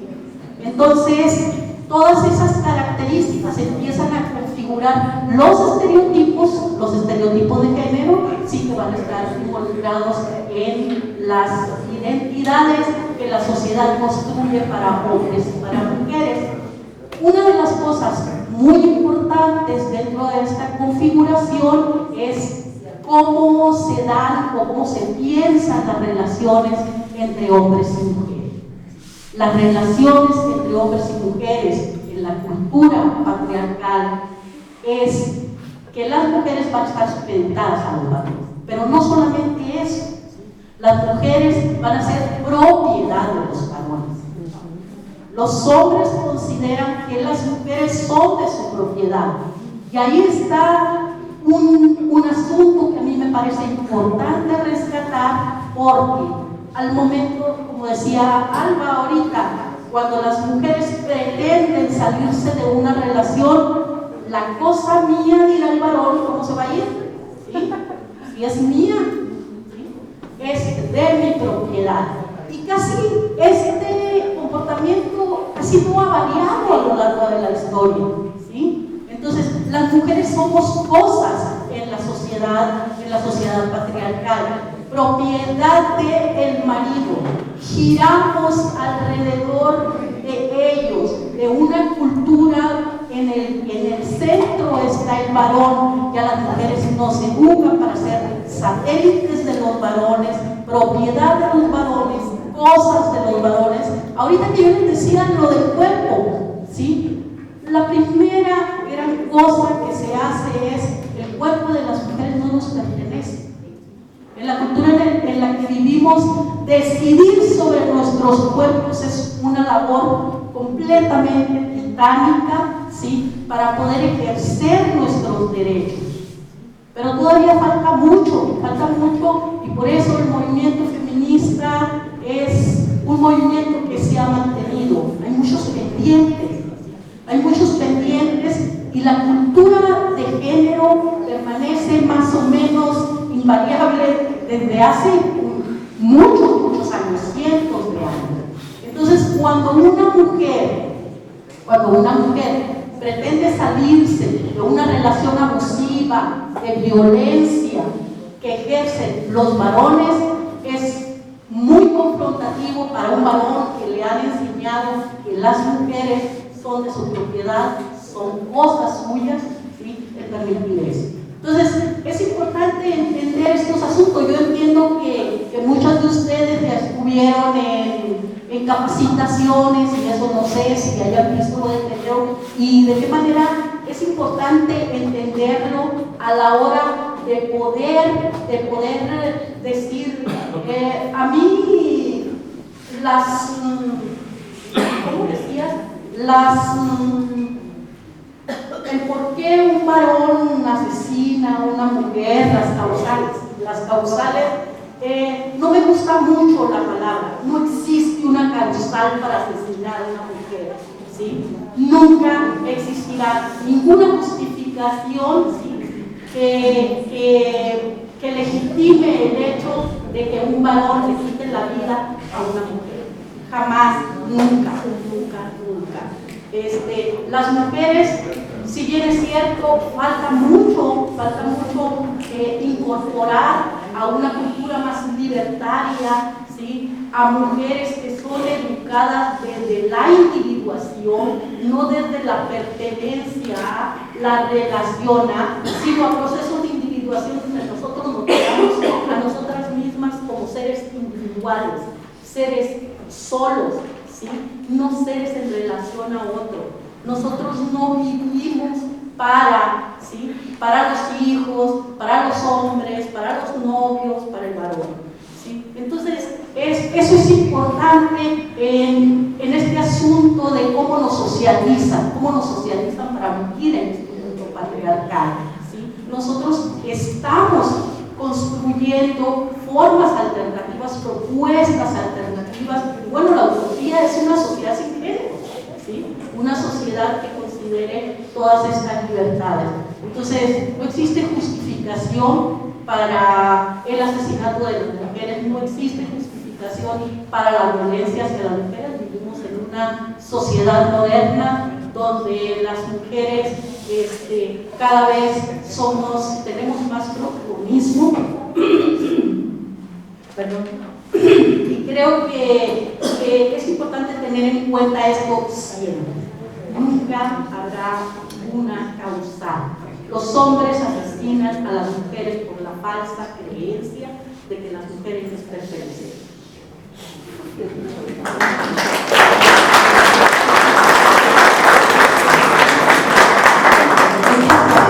Quería comentar que en realidad pues, no son causales, es un término jurídico, pero causas pues están desde la cuestión económica hasta lo que ya comentó la maestra Duarte, de toda esa subordinación, ¿no?, a la que hemos sido obligadas y llevadas, porque no es que lo hayamos escogido. Pero sí quiero enfatizar que históricamente hemos visto momentos en los que ha estado sumamente justificado el feminicidio, incluso yo creo que de los que estamos aquí, en los tiempos de nuestras abuelas, todavía se valía que el señor asesinara por estar enojado, porque lo hizo enojar, se valía que asesinara a su esposa, ¿no? Y después decían, pobrecitos, que se quedó viudo. Entonces, y legalmente eso estaba justificado inclusive como una atenuante que se llamaba emoción violenta. Entonces, un abogado podía perfectamente lograr que ese señor no fuera sancionado porque estuvo bajo el efecto de una emoción violenta. Pero eso es problema del señor, no de la señora, ¿no? Entonces, eso poco a poco, a través de introducir en la legislación y en la investigación, en el caso de los ministerios públicos y en los jueces, esto de juzgar con perspectiva de género y derechos humanos, obviamente se ha ido quitando toda esa basura que no es otra cosa que vestir las leyes para beneficio de los hombres y para que puedan hacer lo que quieran, ¿no? Y que las mujeres pues se atengan a las consecuencias. Entonces, por ejemplo, eso de corrupción violenta, hoy día eso no tiene absolutamente, se desechó totalmente por la Suprema Corte de Justicia, ¿no? Entonces, hoy se ha ido limpiando, no así creemos nosotros que es el delito de feminicidio, a acciones concretas que representan el odio, la misoginia, todo aquello que es eso no es objetivo, pues por eso hay que traducirlo a acciones, a los crímenes de odio que ya están en las sentencias internacionales, ya están definidos, ¿no?, en los organismos internacionales, que tienen que ver con la tortura, que tienen que ver con el sometimiento de otro porque se considera una minoría, porque se considera inferior, como ha sido con razas, con los propios niños, inclusive, etc., ¿no? Entonces ya está muy documentado, está muy apoyado jurídicamente. Entonces eso ya queda atrás. Cuando sacan cada cierto tiempo, ya cuando no hay una explicación para decir, pero ¿por qué la asesinó? Y es un crimen que nos siembra a todos, porque es una persona que la conocíamos, que la estimábamos, que fue además muy mediático. Y entonces, ya cuando no queda, estaba drogado, no, estaba alcoholizado, no, entonces la celolimpia, ¿no?, esa famosa palabra. Y entonces ahora resulta que se quiere volver a traer la justificación de la celolimpia, cuando la celolimpia es una forma de violencia, ya está definido en la ley. Entonces no es que es una enfermedad o un padecimiento de aquel pobre feminicida, al contrario, es una más de las formas de violencia que ejerció contra esa persona a la que asesinó, ¿no? Entonces, nomás para ir como despejando, ¿no?, y no irnos por la finta, por decirlo coloquialmente, de lo que creemos, de lo que escuchábamos, de todo, porque todo ya está en la legislación y además hay normativas también de cómo se debe conducir, en este caso, la investigación y también la cuestión de juzgar a las personas que cometen los delitos, en este caso los delitos de feminicidio, ¿no? Entonces, no hay que irse así nomás pues diciendo, pues yo creo que es por esto o por lo otro, ¿no? O sea, ya está muy delimitado y está muy orientado en una sola causa, que es ese machismo que no se ha acabado, pues, ¿no?, y que implica todo lo que ya nos explicó la maestra Duarte. Aquí hay varias preguntas, unas son comentarios y otras son preguntas. Mira, por ejemplo, aquí esta se me hace que yo creo que esa es la preocupación también de Alma. Dice una, entiendo que en el Estado de México se activó la letra de violencia de género, ¿qué acciones han aprendido en ese Estado para prevenir el feminicidio? Y lo ligo con la otra, que dice, dime por favor un ejemplo de una acción que implique la alerta de violencia de género. No se entiende. No se entiende bien. Bueno, una pregunta es, entiendo que en el Estado de México se activó la alerta de violencia de género. ¿Qué acciones se han emprendido en este Estado para prevenir el feminicidio? Y está ligada con la otra, que dice, dime por favor un ejemplo de acciones que implique la alerta de violencia de género. En el Estado de México sí se llevaron a cabo algunas acciones, como por ejemplo, en su diagnóstico. Bueno, no todos los estados el feminicidio se comete igual, hay unos que son más familiares, hay otros que son más en el contexto del crimen organizado, que no es el motivo, es el contexto. Entonces no hay que confundir el motivo con el contexto, ¿no? Entonces no quiere decir que en el contexto del crimen organizado no se cometa feminicidio, o sea, que no asesinen a las mujeres por razones de género o en forma de violentar el cuerpo de las mujeres por ser mujeres. Entonces, en el Estado de México, a los feminicidios casi siempre les precede la desaparición por trata, por ese tipo de cuestiones en donde también a las mujeres se les utiliza, ¿no? Hay libros varios, ¿no?, que documentan la violencia feminicida en el Estado de México. Entonces ahí lo que se hizo fue como se abrieron mesas de trabajo con las organizaciones de la sociedad civil, cosa que aquí en Sonora están negados, o sea, no quieren que trabajemos con el gobierno del Estado, o sea, no quieren sentarse con nosotras a discutir y a ver cuál es el contexto del feminicidio en Sonora, para ver cuáles son las propuestas que se pueden sacar adelante. Entonces, como en cada estado hay que hacer, no hay un manual que diga, si se detona la ley, si se decreta la ley de género, va a suceder esto y esto y esto y esto, sino que se habla de las obligaciones que se generan de los 3 niveles de gobierno, que es proteger la vida de la mujer, ¿no? Pero cada estado lo va a hacer dependiendo de dónde se está generando el feminicidio. Entonces, yo les puedo decir, por ejemplo, que en Sonora el feminicidio familiar, bueno, lo que se tipifica como, no sé cómo se clasifica como feminicidio íntimo o de pareja, lo que antes decían el crimen pasional. Ese, por ejemplo, siempre atrás trae problemas de violencia familiar, no hay delito. Entonces, ese es un foco que hace mucho estamos viendo. No se entiende bien la violencia familiar, las mujeres también denuncian, las mujeres, las hacen que se largan, les ponen muchos requisitos, la maltratan. Entonces, las mujeres desisten o denuncian, pero ya no, ahí se queda volando la denuncia, ¿no? Entonces, esa mujer puede haber denunciado, puede haber reportado varias veces a los 911, y sin embargo eso no me hace. Entonces, siempre hay un antecedente, siempre hay alguien que lo haga, siempre hay un reporte, siempre hay una intención de ir a denunciar, o hay algún antecedente. En el caso del Estado de México, repito, está ligado más a la desaparición de mujeres para esos otros fines. Entonces, lo primero que se hizo fue abrir la unidad de análisis del contexto. Incluso se trajeron expertos de otros países donde se ha vivido una situación similar como Colombia y otros. Entonces, se abre esta unidad de análisis de contexto, pero no es la forma que solemos hacerlo en México, que es vente como mi primo, mi hermana, y tuya, que ya hay trabajo para ustedes, ¿no? Sino bien desde el principio con una convocatoria nacional, postularon personas especialistas y se formó la unidad de análisis de contexto, porque si no saben en dónde están las células criminales, cuáles son los aliados, como si los taxistas, los bares, todo, cómo se configura todo ese crimen organizado, que sabemos muy bien que no son nada más los delincuentes, sino que está implicada la policía, a veces también el ejército, los empresarios, etc. Entonces, se necesita toda esa cadena.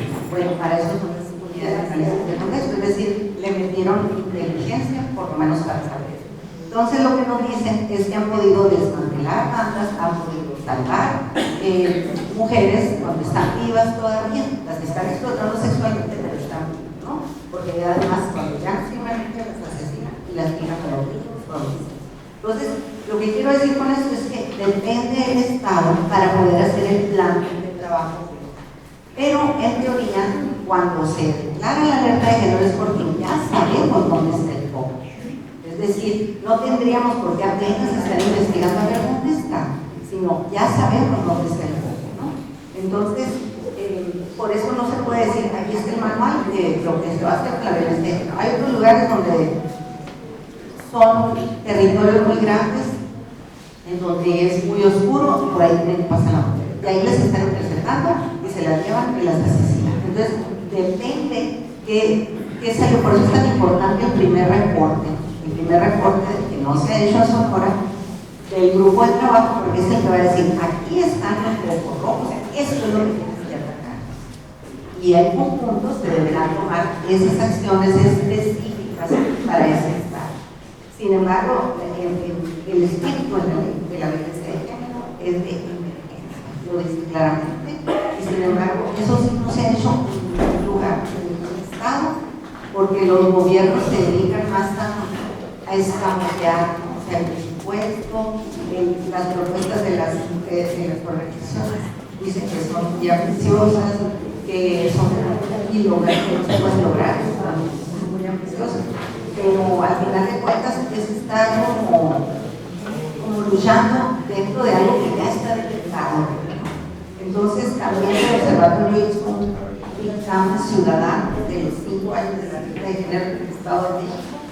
Y lo principal y más terrible y tenebroso es que no hay perspectiva de género y no hay tampoco perspectiva de derechos humanos. Es decir, todo lo que se ha hecho de avance ha sido porque en ese momento se ha propuesto y les ha parecido y hay recursos y dicen, bueno, no me afecta, lo hago. Pero todo lo demás se ha ido frenando. Y además hay una inconsciencia de los gobiernos también, de la gravedad que tiene el que no hagan nada. O sea, no solo de que no hagan nada, hay una inconsciencia. Y que eso lo vemos repetido en los diferentes estados, haya o no haya.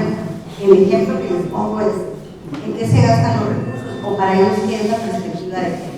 Entonces, se veía en el Estado de México, por ejemplo, que decían, pues se entregaron plumas y eran rosas. O sea, te entregaron a un grupo y se metía como presupuesto con perspectiva de género y con eso era parte del cumplimiento de la guerra de género. Les digan ustedes qué tiene que ver eso. Se los traduzco a Sonora. En Sonora, en los informes de la solicitud de CAGEM, entre las cuestiones meten los desayunos escolares con perspectiva de género, que son el DIC. Entonces, díganme por favor ustedes, o sea, por supuesto que tenemos que les den desayuno a los niños, por supuesto, pero ¿qué tiene que ver eso con evitar la muerte? Nos acaban de entregar una agenda que es más gruesa que esta, con cubierta de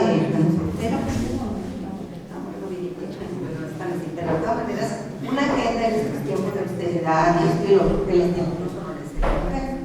Entonces no sé a cuántas personas te lo entregaron, pero este presupuesto que es para combatir pues la violencia y para fomentar la igualdad entre hombres y mujeres. Entonces, díganme ustedes si hacer regalar agendas tiene que ver con limitar la muerte. Y estoy segura que lo van a meter en el presupuesto. Entonces hay un montón de cosas, ¿no? Hay una inconsciencia, ya ni siquiera decimos que de mala voluntad, hay una inconsciencia, una capacidad, una falta de conocimiento tremendo de la situación de la violencia contra las mujeres, pero además no hay conciencia de las implicaciones que eso tiene, de la gravedad que tiene, que no tomen una decisión, una buena decisión. Eso es importante. Bueno, hay dos preguntas. Una que dice que si cuando la mujer enviudaba y era quemada viva junto con el cadáver de su marido, esa costumbre era asumida por ellas en protestar. Bueno, venía en el paquete cuando ellas se casaban. Estaba estipulado, ¿sí?, que eso iba a suceder en dado caso de que el marido enviudaba. Entonces, supongo que no iba por voluntad, ¿no?, a que la quemaran. Había resistencia, por supuesto, que iba a ir voluntariamente a que la iba, ¿no? Pero iba dentro del paquete y eso estaba estipulado que estipulado en otros contratos. La otra es, hay muchas mujeres profesionistas con doctorado y aguantan a un machista. ¿Qué pasa con estas mujeres? Muy buena pregunta. Y muy difícil porque bueno, también el fenómeno de la violencia, como siempre lo hemos dicho, no respeta estatus socioeconómico, escolaridad. La violencia se ejerce hacia todas las mujeres, independientemente de si es diputada, senadora, doctorada, porque al final de cuentas la forma en que somos educados, hombres y mujeres, dan estos privilegios al varón, y las mujeres generalmente nos tragamos el cuento del amor romántico. A veces esta es una de las, digamos, de las cosas, de los obstáculos de por qué muchas chicas durante el noviazgo aguantan la violencia, y por qué también muchas mujeres casadas pasan mucho tiempo con un hombre violento. Yo digo que el amor romántico es como un veneno que les dan a las mujeres en esta socialización de género que hace el sistema de sexo género, ¿no? Entonces, pensar que por el solo hecho de que yo estudie un doctorado, eso me va a permitir deshacerme de todos estos atavismos de género, pues nada más lejano, ¿no? Incluso hay un dicho por ahí, que no lo voy a decir, pero...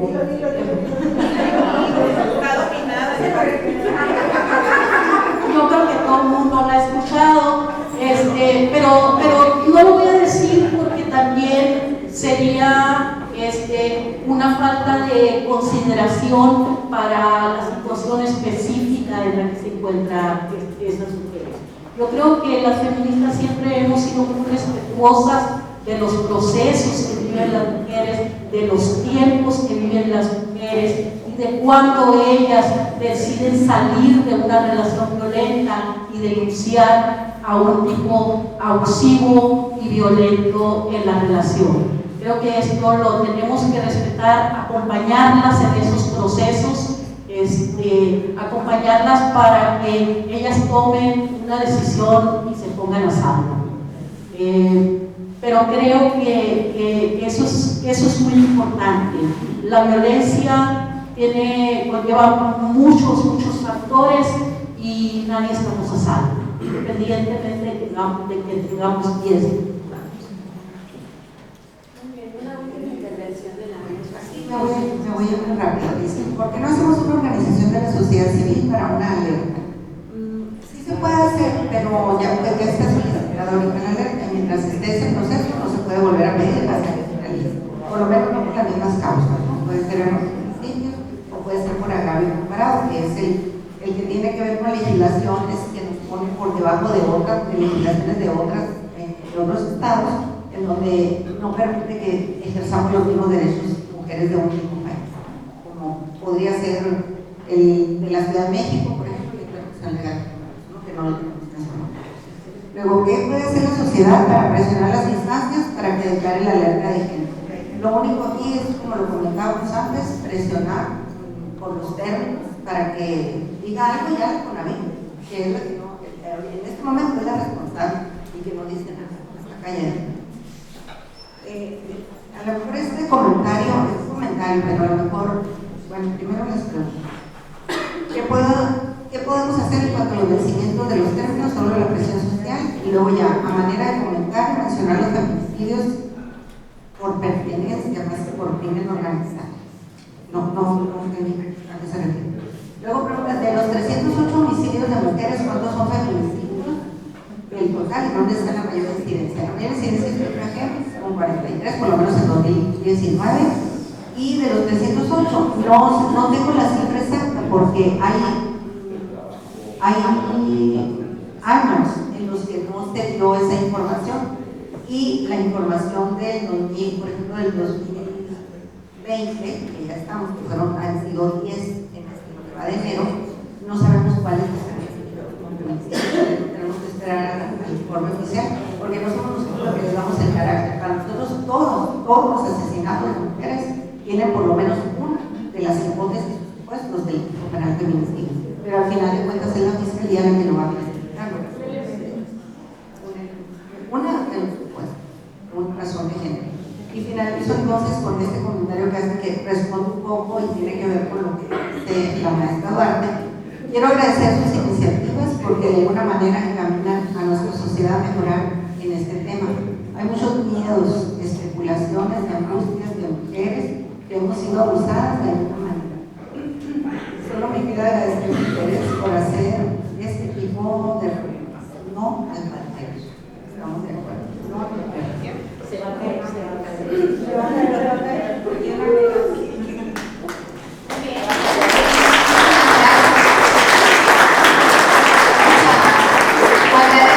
participación de las maestras de Francisca Duarte y Silvia Núñez con estas intervenciones que no terminan en esta temática, sino me invitan para reflexionar. Algunas ideas surgen de estas intervenciones, por ratificar tratados internacionales, no sé, adaptar, adoptar, más bien cumplir leyes, el progreso del cumplimiento de las leyes, crear planes nacionales, estatales, regionales, locales, para prevenir, ¿no?, la violencia. La educación creo que es importante también,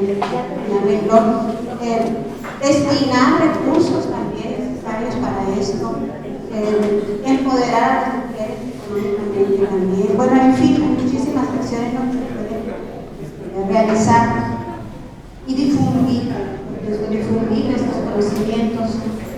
Es una forma también de prevenir, para detectar, creo yo, a tiempo, ¿no?, los indicadores de violencia.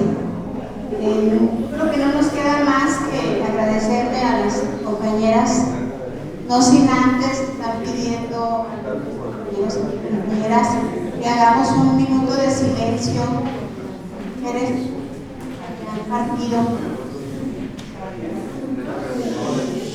Sentimos enormemente con esta situación, entonces estén de acuerdo en realizarlo. Nos ponemos de pie, un minuto de silencio, por favor.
Despedimos.